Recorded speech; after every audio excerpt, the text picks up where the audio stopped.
Good morning, Long Island, and welcome to CMM Live. My name is Joe Campolo. I'm your host. It is a beautiful July afternoon, and we are going to be joined today. Today we have a very exciting episode. You know, our goal is to help Long Island thrive, showcasing a lot of our business leaders and a lot of our topics here on Long Island. Today we're going to talk about money, because a lot of people don't like to talk about money, and there's no better person that I like to share a conversation with about money than my good friend and my accountant, Alan Sasserath. Alan is a partner at Sasserath and Zoraian accounting firm here on Long Island.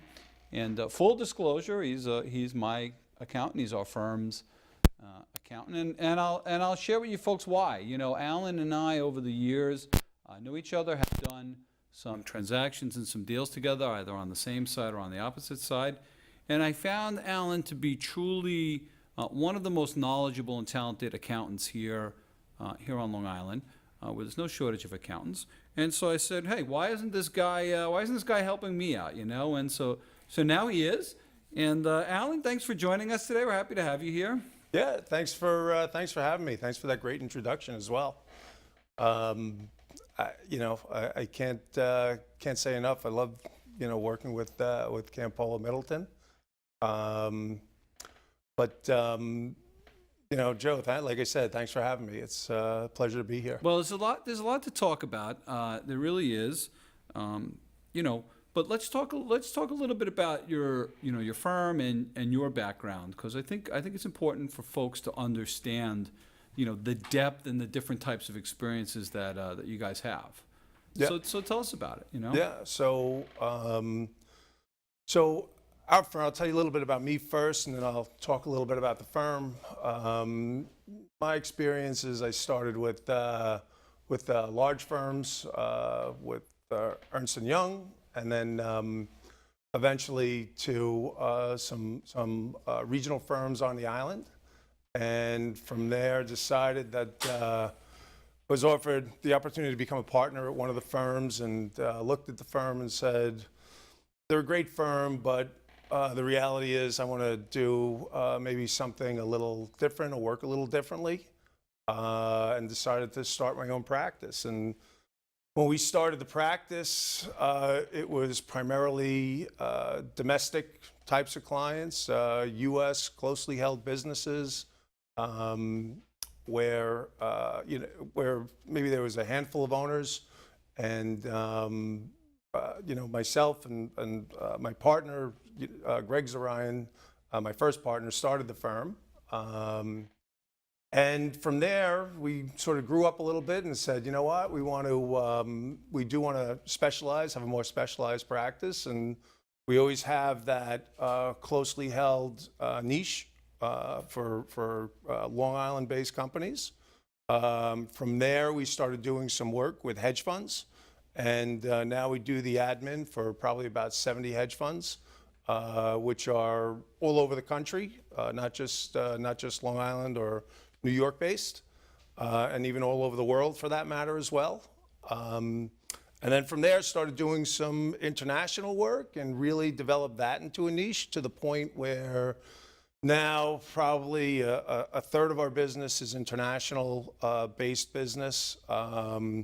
Whether it's international based or U.S. companies going abroad, it's a third roughly hedge funds, and a third that closely held business piece. And that closely held business piece is everything from, say, a service industry to software, to wholesale and distribution.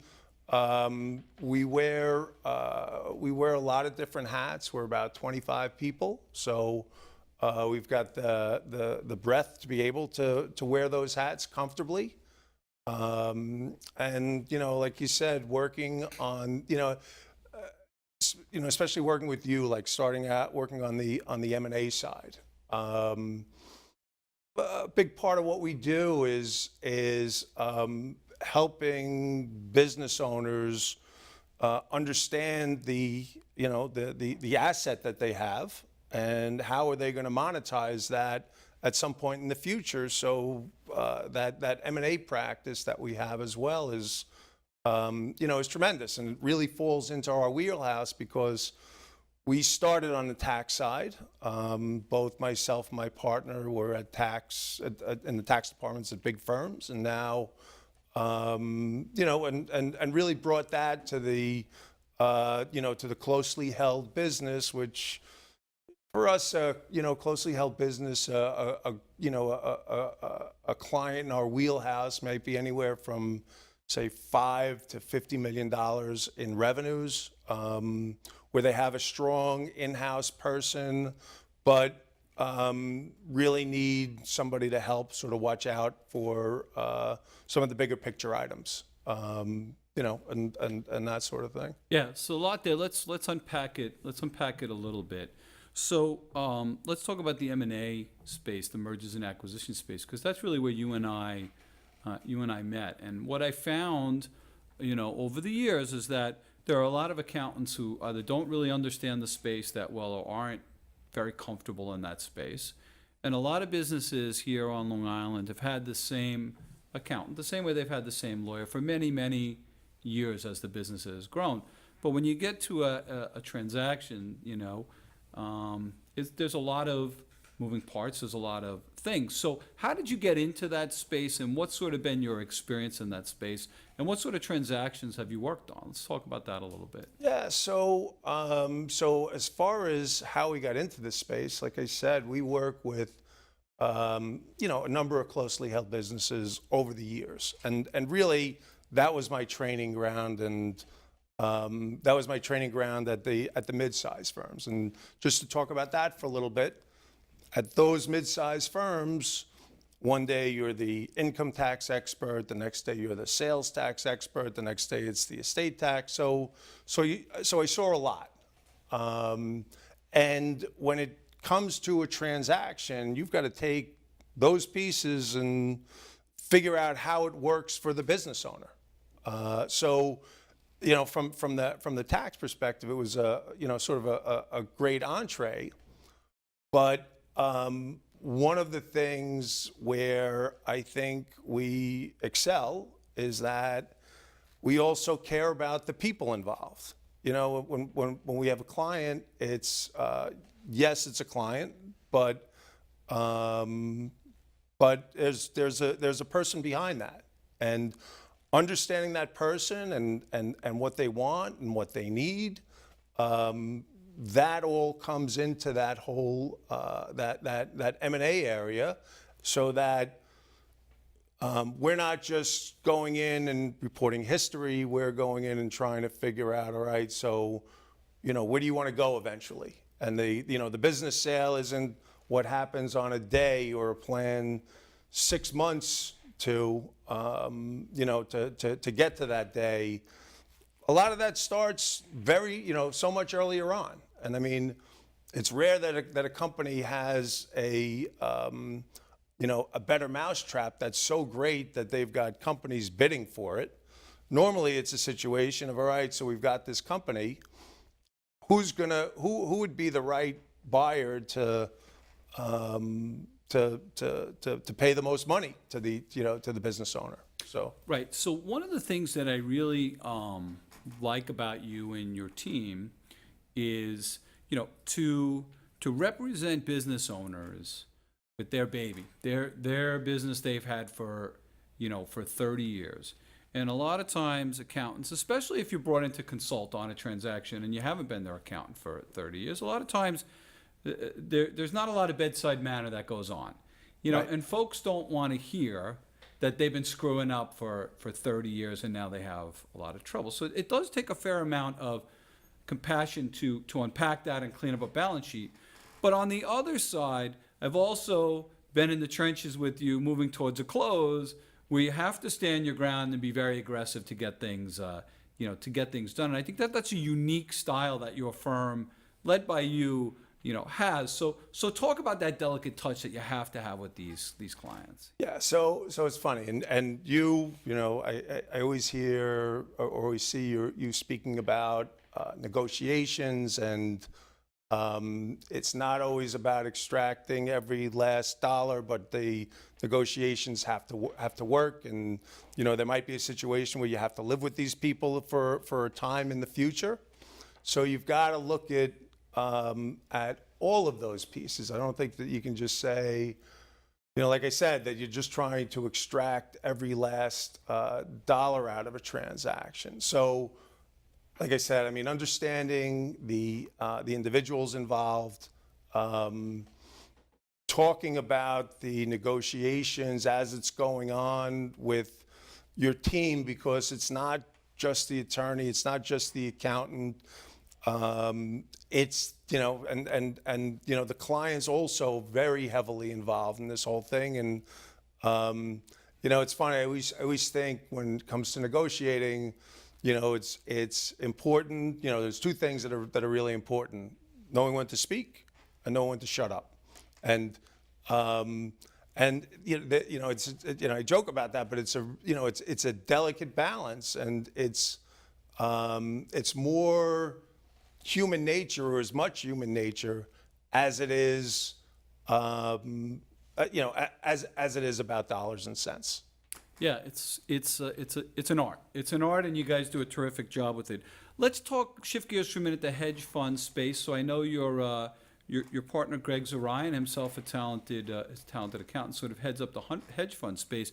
Talk about that area. Like it's very odd, and in a good way, that a Long Island-based accounting firm would be in a hedge fund space, would be administering hedge funds. And most people don't even understand hedge funds. So Right. Just talk about that space a little bit and what you guys do. Sure. So the hedge fund space is really, just like the accounting practice is headed up by myself and Lynn Montag. The hedge fund practice is headed up by Greg Zoraian and John Zoraian. And we got started in the hedge. So initially it was myself and Greg that were the firm's partners. Lynn came to work for us over 10 years ago at this point. With regards to the hedge funds, Greg's brother John had tremendous experience in the hedge fund area. He was with Pete Marwick. I mentioned before I was with Ernst & Young. Really, I was with Ernst & Winnie, to date myself a little bit. But with regards to the hedge fund, so John started working with a hedge fund in the late 70s, early 80s. Grew up with the fund, without going into all the details, that grew to be $20 billion. John was the controller and then CFO and then eventually the head trader there. So he saw a lot of what went on at hedge funds. And in the early 2000s, we were starting to look for our specialties. And John was looking to get out of that rat race a little, because when you're the head trader for a $20 billion fund, if you're on vacation and there's a correction in the market, you're in your hotel room in front of a computer, and that's what you're doing. And John wanted a little less of that rat race. So a couple of his friends had told him that hedge fund administration was a growing area, or an area that he thought that we could start and grow. And what administration is so basically what happens is that you've got an investment manager that wants to trade, that enjoys the trading part of it, but doesn't want to deal as much with the investors or the accounting or the back office. So what we do is, on a monthly basis, we get information from the brokerage houses. We, looking at the documents, we know what the expenses are and should be and what should go through that hedge fund. And we record all the transactions. We run the P&Ls by the investment managers to make sure that they sign off on everything. Once they sign off, then we send the statements out to the individual investors. So the individual investors have somebody that's looking over, so a third party. We're not auditing, but we're at least getting the information from a third party and preparing the accounting so that you don't have a Bernie Madoff situation. And what happened, what was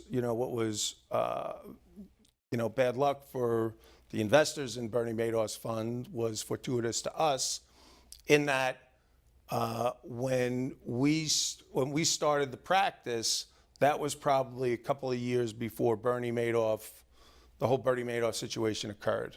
And once that occurred, then every hedge fund needed an administrator. Before that, it was sort of elective, whereas now everybody really needed to have one, so that there is some outside company looking over the books and records. Right. So what is a hedge fund? Just tell our viewers, what is a hedge fund? People hear it and they think it's some mysterious Wall Street thing. Yeah, it's actually fairly simple. So what a hedge fund is you'll have an entity, and in that entity, one of the partners will be the company that manages the money.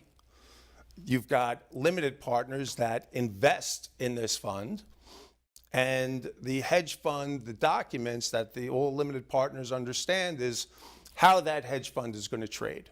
So that it could be a long-short equity fund, meaning they invest in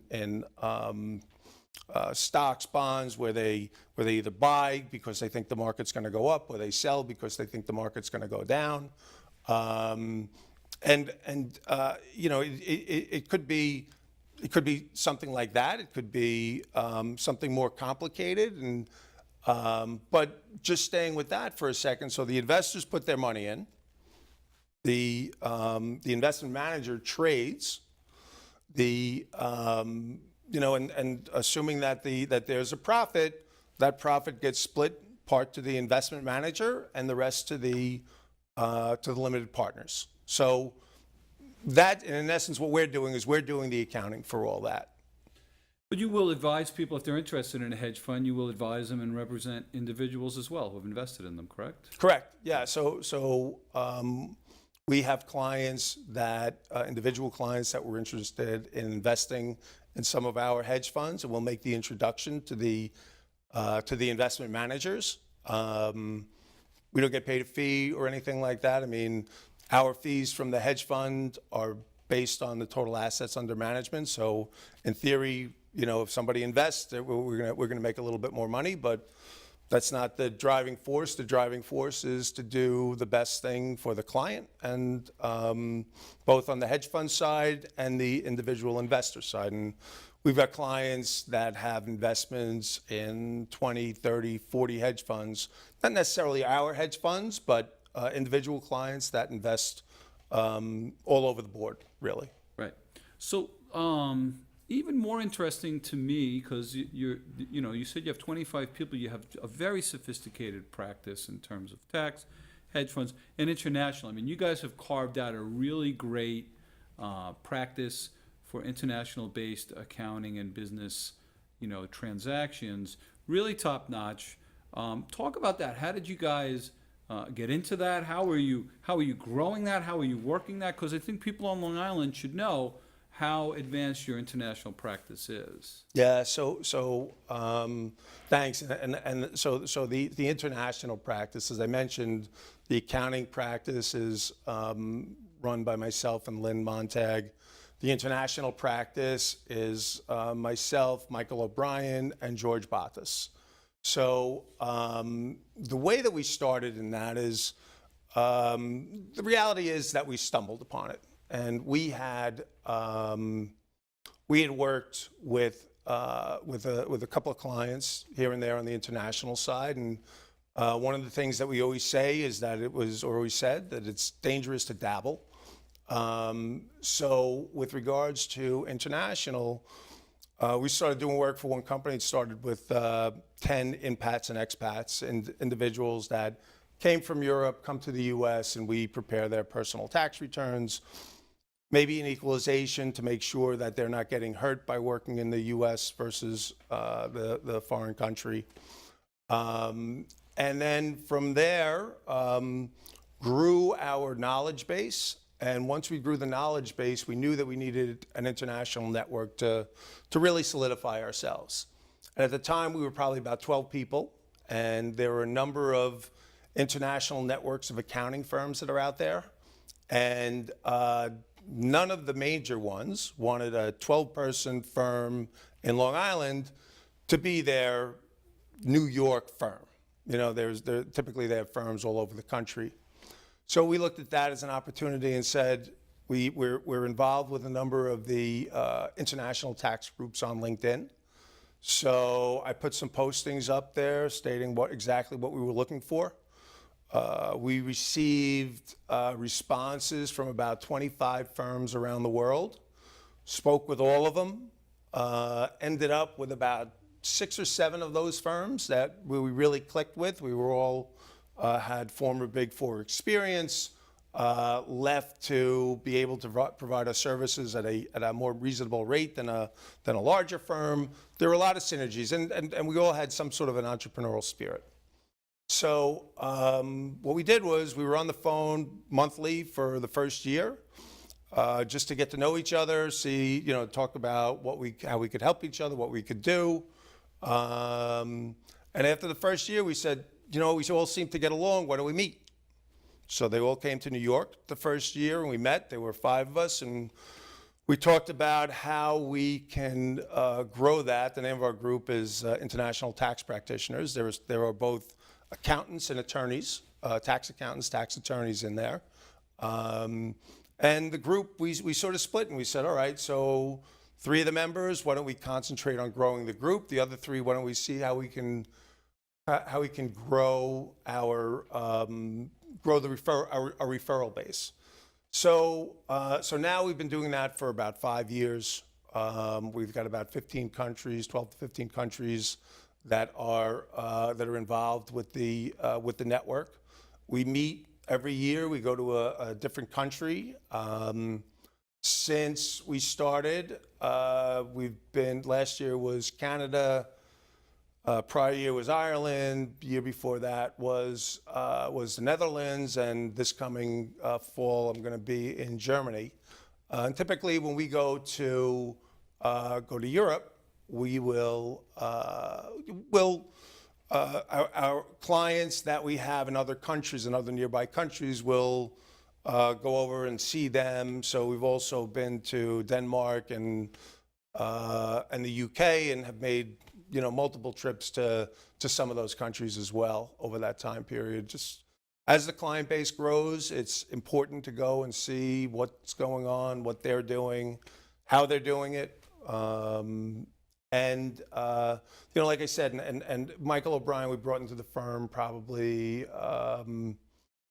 at this point 6 or 7 years ago, maybe even 8 years ago, and he's tremendous on the individual side.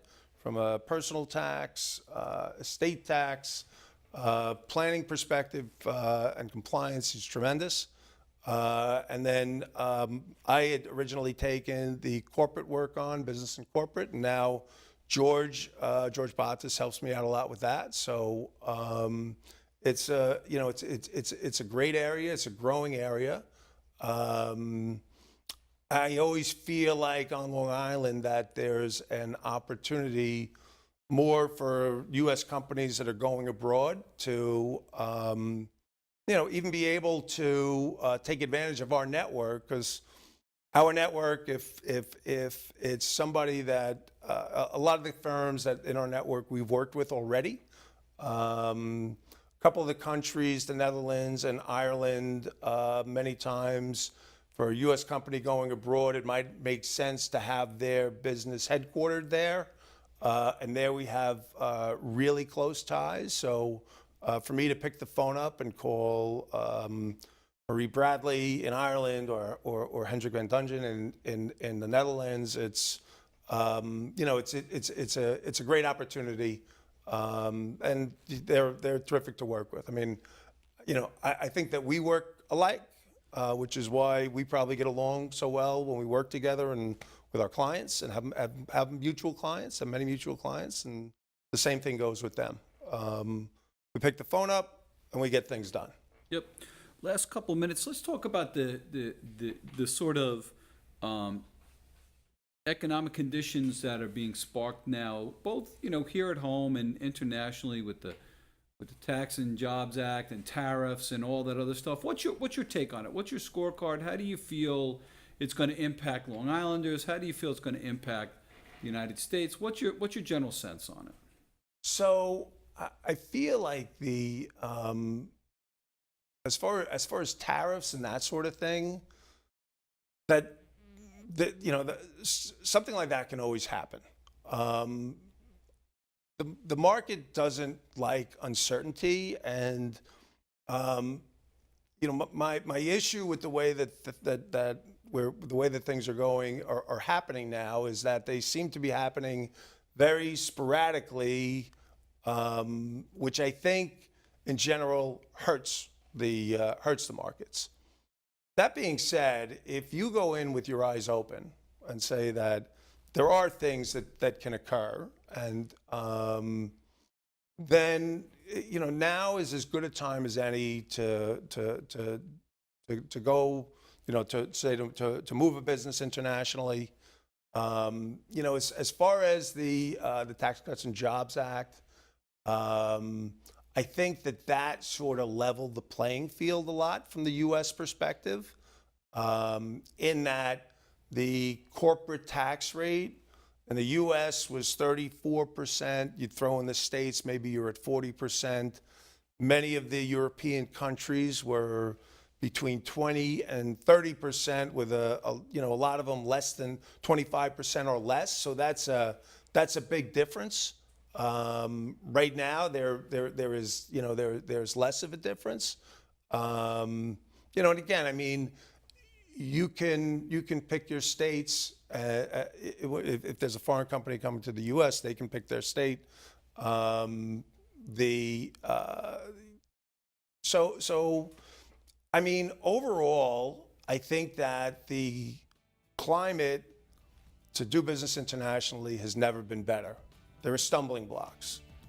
One of the stumbling blocks right now is that the Wayfair decision that just came down from the Supreme Court as well, where in the past you needed to have some sort of a physical presence in a state to be subject to sales tax. Now you just have to have a certain number of sales or certain dollar amount of sales to be subject to sales tax. And I wouldn't be surprised if before long you're going to see the same thing for state income tax. Right. So like I said, I think now is a great time to expand internationally.